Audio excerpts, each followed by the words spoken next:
All right, gentlemen, we have a large oak tree in the backyard that we've got to take down. The lady's concerned about the tree hitting the house or hitting the neighbor's house. You know, it's kind of close. It's close on the fence line. It's real tall, so we just need to be real careful about bringing it down. Lead over there to the right, it goes over the lanai quite a bit too. So yes, there's a large section that comes out this way that there's some plants in the backyard we're going to have to be real careful of. And I know y'all are real good at it, so let's get going and get it down. Really concerned about that small magnolia that lead grows over? Yes, we can't just damage the magnolia, or we can't damage the trees in the backyard. So let's head back there and get it taken care of.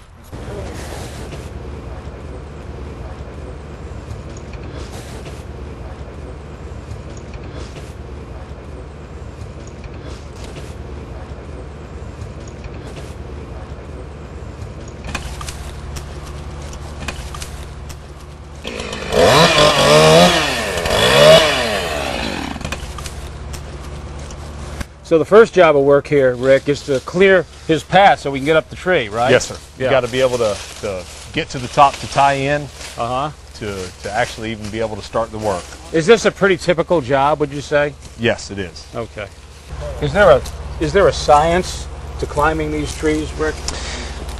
It's almost a trained profession. You literally have to do a lot of on-the-job training, trial and error.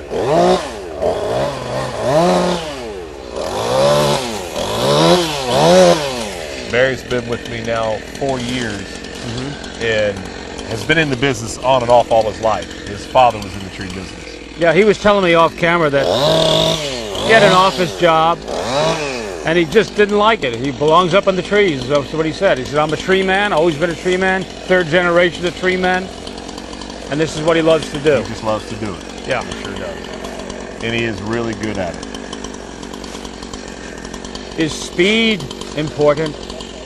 Speed is important. Safety is the most important.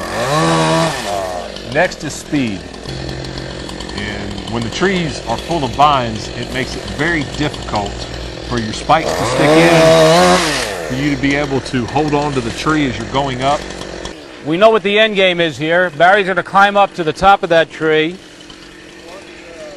and he's going to start by cutting that big limb off there. Is that right? Yes, Is that sir. the first thing that's going to happen? He's going to set a rope up in the very top, Okay. and he's going to come down to this big limb that comes out over the screen enclosure. Okay. And usually, once we get set in and get everything set, the rope set, we'll start from the lower limbs and work our way up Okay. until we get to the top. I see. So he's going to come back down again. He's going to come back down again, and he's going to get set up on this branch that goes out over the back of the house. Right. And we're going to piece that section out first. Okay, so now we see he's in the, he's just about at the top there. When will he begin his descent? Well, he's going to go up, he's going to set a rope in the very top of that tree. Okay. He'll have to work his way to the top. And we'll set what we call our bull rope in the top of that tree. And then he'll come back down, and then he'll climb out that back branch. That I have Now, met is he in my going to go all the profession, way? I have actually climbed trees. Is he going to go and all the way to the worked top ground, there? But not Yes, very sir. many. He's going to go All the way to the tippy top. To the tippy top to set a rope. Okay. And you call that the bull rope. That's the bull rope. And what does that mean exactly? That's the rope that you will tie off these other branches, the lower limbs and the wood, to lower down. I see. The rope that is connected to him now is his climbing line. Right. That's what he will tie in to a different branch so he can secure himself. And then he will also set another rope, what we call the bull rope. And that'll be the lowering line. Now I heard, and I don't know whether this is true or not, I heard that there are people in this business, and what they will do is they will go and get the insurance, pay the first payment on the insurance, the liability insurance and that they require to do this work, and then not follow up and make the next payments. Is that, have you heard anything about something like that? Unfortunately, yes, sir. That is true.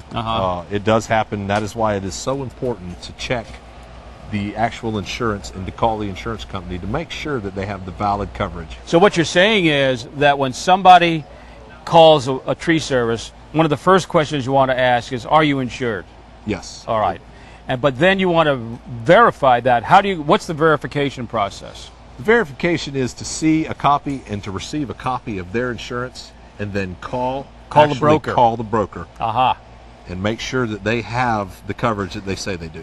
And why do I care about that as the homeowner? What's the reason why I care about that? Well, to say if this big top falls and hits this house and crushes it, You're talking about my house now. your house. That's if this right. was your house in this big section that we're in, that we're going to remove, Right.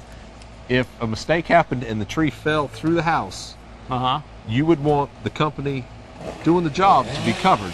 So Yes. their insurance company will pay for And it, not my insurance company. not your homeowners. And now is this the bull rope that he's? This is the bull rope that This he's is the now. bull rope that he's setting in the tree. Okay.